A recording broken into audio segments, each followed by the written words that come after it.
안녕하세요. 꼼장TV의 이수경입니다. 지금 시간 주제는요, 초등 일기 쓰기 올바른 지도 방법이라고 정했는데요. 글쓰기의 기본이 바로 이 일기입니다. 그리고 지금 우리 아이들에게 굉장히 필요한 능력 중에 하나가 자기의 생각을 말과 글로 표현하는 능력입니다.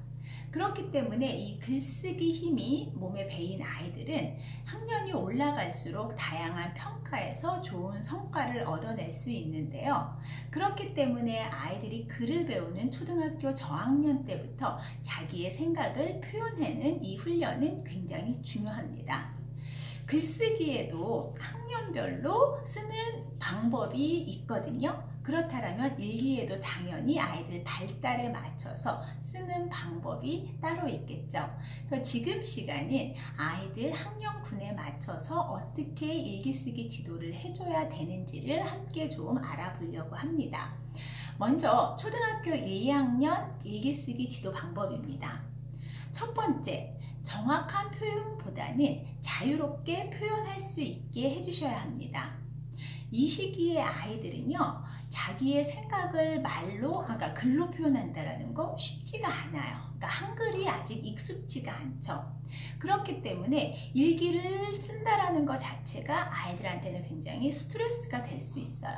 그리고 이거를 보시는 부모님이나 선생님들이 맞춤법에 너무 초점을 맞추다 보면은 아이들이 일기에 대한 거부감까지 생깁니다. 그래서 일기를 보실 때는요, 내용을 보셔야 됩니다. 그 안에 내용, 아이가 뭔가를 표현하고자 할 때 그 표현이 어떤지에 대한 부분을 격려해 주시는 게 중요합니다.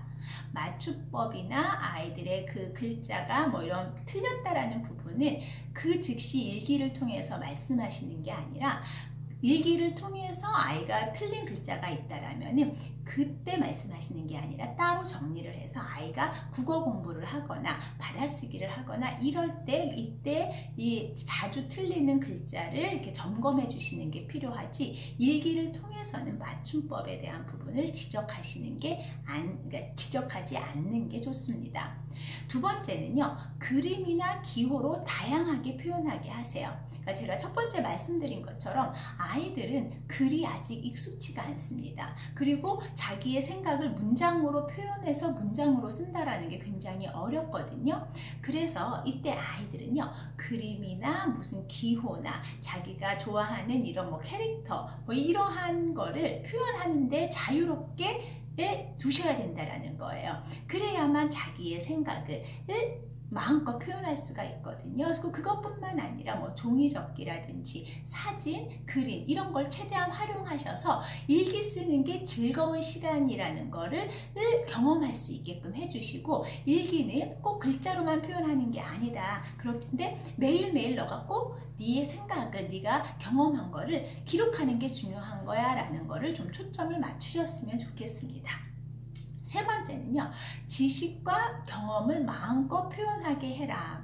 1, 2학년 아이들은요, 환경이 바뀌면서 새로운 것들을 많이 경험하게 됩니다. 책을 통해서도 경험하고요, 일상생활에서, 학교 생활에서 정말 자기가 경험하지 못한 것들을 경험하는 너무나 소중한 시간들이거든요. 그거를 그대로 기록할 수 있게끔 해줘라. 그리고 학교에서 배운 것들도 그게 그 일기 안에 녹여줘도 좋아요. 그래서 오늘은 내가 뭘 했지 이런 거보다는 내가 몰랐던 거를 알아갔던 이 타이밍을 그대로 기록할 수 있게끔, 어떻게 표현해도 상관이 없다, 자유롭게 표현해라, 이런 거를 계속적으로 격려해 주시는 게 굉장히 중요합니다. 네, 이제 크게 3, 4학년 아이들 일기 지도 방법 같이 알아볼게요. 3, 4학년은 이제 아이들이 많이 학교 생활에 익숙합니다. 그리고 어휘 구사력도 굉장히 능숙해졌죠. 그러면서 이때 가장 큰 변화가 교과목이 늘어납니다. 그러니까 국어, 수학에서 영어, 사회, 과학, 음악, 미술, 체육 다양한 교과목이 늘어나면서 아이들이 자칫 일기에 대한 부분을 좀 이제 등한시하게 되는 시기입니다. 그래서 이때 아이들이 일기를 계속적으로 쓸 수 있게끔 격려해주는 분위기가 굉장히 중요한데요. 그래서 습관 들이는 거에 초점을 좀 맞추셔야 됩니다. 그래서 첫 번째는 매일매일 일기 쓰기 습관 들이기에 좀 초점을 맞춰주셔라. 그런데 이때 아이들이 너무나 긴 문장을 계속적으로 쓴다라면 굉장히 또 부담스러울 수 있거든요. 그래서 양으로 얘기하기보다는 네가 오늘 일기를 썼다라는 거에 좀 초점을 맞춰서 습관이 될 수 있게끔 해주셔야 합니다. 두 번째는요, 순간의 생각을 짧은 글이라도 나타나게 해주시는 게 중요합니다. 그러니까 길게 쓴다라는 거, 일기를 쓰면은 내가 여러 가지를 막 이렇게 절차적으로 써야 된다라는 양에 대한 부담감을 줄여주셔야 됩니다. 그래서 내가 지금 문득 생각나는 거, 내가 지금 어떤 행동을 한 거에 있어서 어떠한 활동을 한 거에 대해서 그냥 간단하게 메모식으로라도 기록을 남길 수 있게끔 해주는 게 중요합니다. 그래서 순간순간의 생각을, 내가 순간순간에 했던 행동들이나 활동들을 기록하는 것부터도 일기다라는 거를 인지해서 매일매일 빼먹지 말고 하자, 요 부분을 좀 강조해 주시는 게 중요합니다. 세 번째는요, 그 어떤 소재, 그 어떤 글감도 상관이 없습니다. 구체적으로 풍부하게 쓸 수 있게끔 해주셔야 됩니다. 그러니까 우리가 아이들이 일기를 쓰려면요, 그냥 아침부터 뭐 했고 이렇게 절차적으로 많이 쓰게 됩니다. 그래서 양에 대한 부담감을 줄이고 그냥 아무 생각 없이 그냥 늘 하던 대로 서술형으로 써요. 그러면 그 글은 죽은 글입니다. 그러니까 이때 필요한 거는요, 오늘 아침에 먹었던 식탁의 반찬들, 이게 소재가 될 수도 있고요, 학교 가는 길 이거 자체가 소재가 될 수 있습니다. 굳이 특별하게 어디를 체험을 하고 어떠한 걸 공연을 보고 이런 게 아니라 일상에서 내가 미처 체크하지 못했던 부분도 글감이 될 수 있다. 이거를 보다 구체적으로 풍부하게 표현하는 거에 있어서 격려해주고 인정해주세요. 그래서 아이들이 글감은 특별한 게 아니라 내가 눈여겨보는 거, 내가 관심 있는 거가 다 글감이 될 수 있구나라는 그런 생각이 자리 잡게끔 해주시는 게 필요합니다. 네, 이제 마지막 5, 6학년 아이들, 5, 6학년 일기쓰기 지도법입니다. 첫 번째, 관념적 글에서 벗어나라. 이때 우리 아이들은요, 추상적 사고를 하고 논리적 사고를 할 수 있는 시기입니다. 발달적으로. 그래서 1, 2, 3, 4학년 때처럼 이렇게 절차적으로 매일매일 쓰는 글보다는 자기가 뭔가 이렇게 어른 흉내의 글을 써보려고 많이 해요. 그래서 이 시기에 아이들이 그렇게 매일매일 행해지는 그런 글들보다는 자기의 생각이 조금 녹여져 있고 또 다르게 생각하는 그 힘, 그러니까 내 생각을 보다 더 많이 표현할 수 있는 글쓰기에 좀 힘을 실어주시는 게 필요합니다.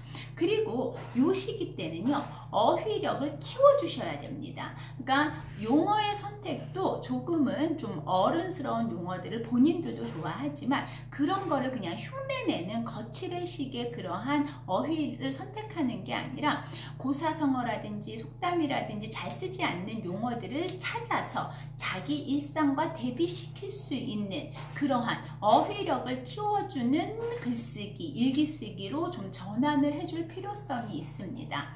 그래서 이때 아이들은요, 자기만의 용어 사전을 만드는 거예요. 그래서 어려운 용어를 찾아서 자기 일상과 대비할 수 있는, 그래서 또 하나 마지막으로 제가 이 5, 6학년 아이들한테 많이 권해주는 일기쓰기가 뭐냐면 한자로 일기 쓰는 거, 그 다음에 영어로 일기 쓰는 거, 독서 일기, 이런 식의 다양하게 자기의 특색에 맞춰서 일기를 쓰는데 이때 어휘력을 키워야 되는 시기라고 말씀을 드렸습니다. 그래서 한자어를 많이 사용을 해서 아이들이 한자로 일기를 쓰는 거예요. 그러면 어휘력도 굉장히 커지지만 생각의 깊이도 생기고 개념을 정확하게 이해하는 메타 인지력도 커질 수 있다는 거. 그래서 이 시기 때 아이들한테는 절차적인 관념적인 그런 글에서 보다 더 추상적인, 그리고 사고가 좀 더 강화될 수 있는 논리적인 그런 사고를 격려해주는 글쓰기에 초점을 맞추고 그 속에서 아이들을 격려해 주시는 게 필요합니다.